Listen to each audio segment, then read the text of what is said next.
Hi, good morning. This is your broker, Samuel Lau. So, diyan nasad ta sa atong vlog.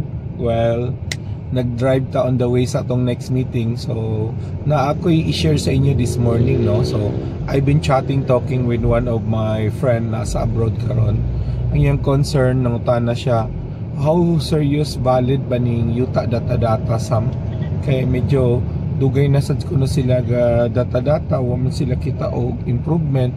How secured kuno ilang investment kay nag-offer ba tog 7 years to pay kuno ang ilang yuta data. So again, ang questions ato ang followers karon in relation to yuta data, how secured are their investment, mga legit ba kuno ni nga mga developer. So sa tanan natong mga followers karon, ang akong masulti na illegal na po illegal, no? So how do we say, ang ako lang advice is kung mopalit ta og kay nindot mangud kani sila no, mga advertisan internet, everything ya barato kayo 2,500 to napay uban dia 1,000, 2,000, 3,000 ya 5 years to pay. Okay, so simple lang kayo. So kinsa may nag-offer gani ninyo anang mga yuta data or lot only subdivision, pangutan-an lang gid kay nindot kini ng mga promises no nga gidadata na gated na uban pa na pay perimeter fence na road network. Pangutan-an dayon naabay license to sell ang ilang development. Again, license to sell from DSUD, DHSUD. The DSUD is formerly called its LURB.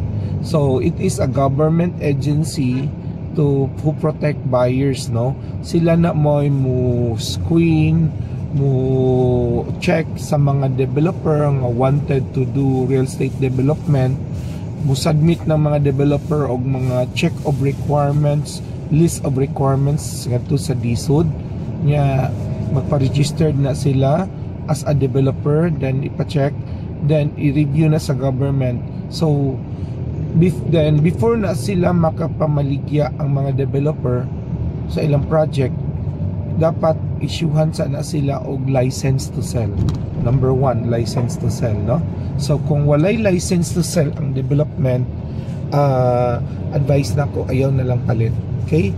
Number 2, moingon man nila sila desahay nga some on process pa na huwat lang yun, some kung naan na ang license to sell, mumahal na, well, risk na for you to absorb, but again, high risk na siya.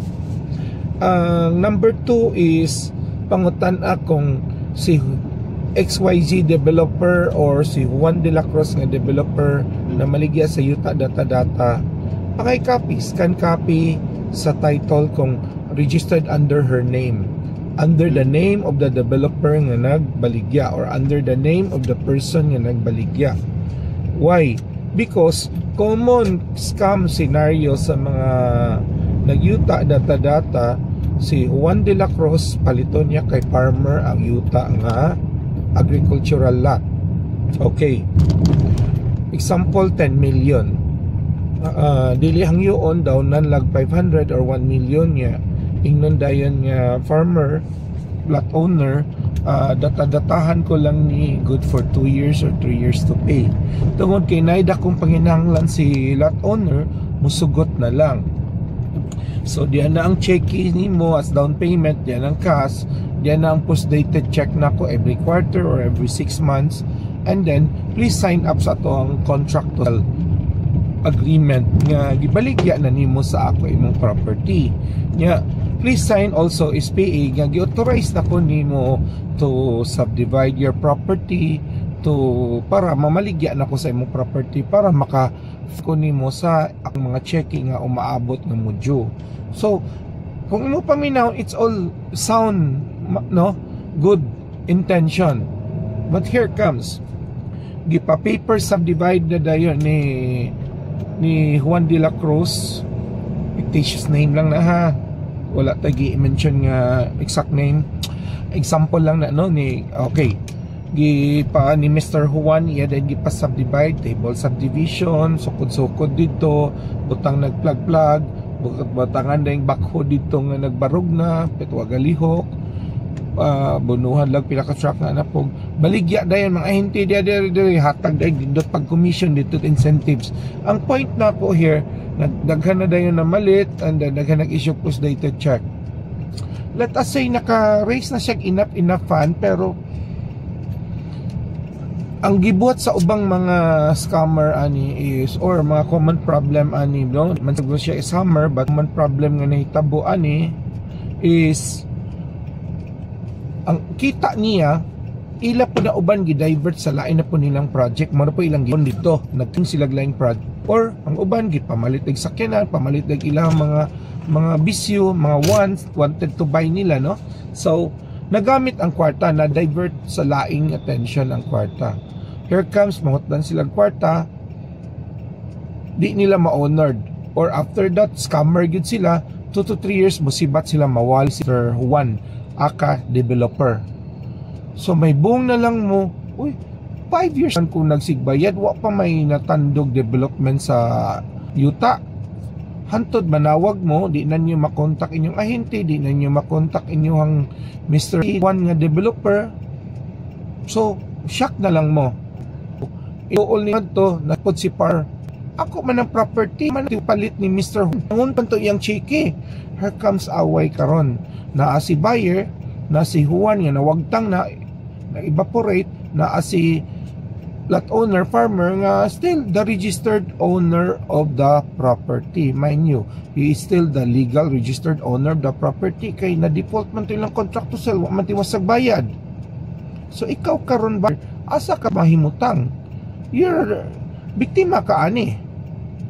So bisag mag-abot mo ana, bisag asa sa korte, biktima ka, nailad ka ni Mr. Juan aka developer, no? So karon kung nabiktima na ka ani sa biktima naman gid mi, unsa may angay na mo buhaton? Well, number 1, kung makit-an pa to ninyo inyong ahente, inyong broker, patabang, no? Nga mapangita kung asa na to si Juan aka developer.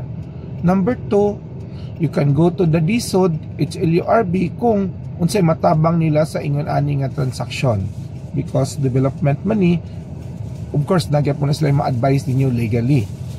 Labi nagmatubang pa to si Juan aka developer, mas maayo.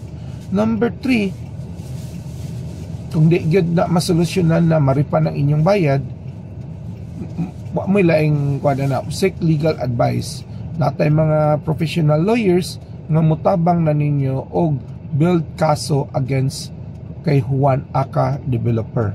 Okay? So how about the lot owner? Biktima ra po to siya.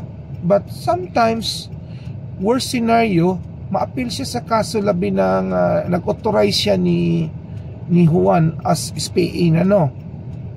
Mo depensa, pero again, there's a lot of owner nga biktima ra po. Napuy uban nga accomplice po day siya kay joint venture, ila po day to transaction, no? But again, i-establish pa gina sa korte. I'm not a lawyer. Ang ako alang opinion lang nina ko as a broker, no? Based on mga actual mga practice and experience. So, una mahitabo na tanan, mas maayo nga maglikayan na lang nato. Kung mamalit tag mga yuta, data or hulug-hulugan long term nga too good to be true, kay barato kaayo. Number 1, ato lang ko anon nga makatiwas ba yan, unsay background ani nga developer. Check ta no, na ba siya dagang nahuman, na ba opisina, na background nya, mo ingon siya dagang project, wa puro nahuman, kay nagpuro lag kiting, down lang puro sugod na sad, down puro sugod na sad. Kanyo nagdown na siya sa farmers, lot owner, na maligya niya ang kita, gidaw na puglain, gibaligya na po down line. So in 1 year or 2 years, maybe 2 or 3 ka project ongoing gipamaligya yuta data daghan ng biktima yung anak karon. So check always proven tested track record anak nga developer. Unya kaduha, always check kung na registered ba siya sa HLURB or DSOD, na ba siya license to sell as a developer on that specific project, no? So kana lang akong tips karon para di ta mabiktima sa aning mga daghan na kay nabiktima aning mga yuta data, no? So again, this is your broker Samuel Lau. Likaya nato mabiktima, labi na mga OFW nato o mga seafarer kana nasa gawas mo ginay common problem mabiktima dayon ani, no? Kay di man makakita, di mabisita kay wa man diri sa Pilipinas. So again, good morning. Thank you.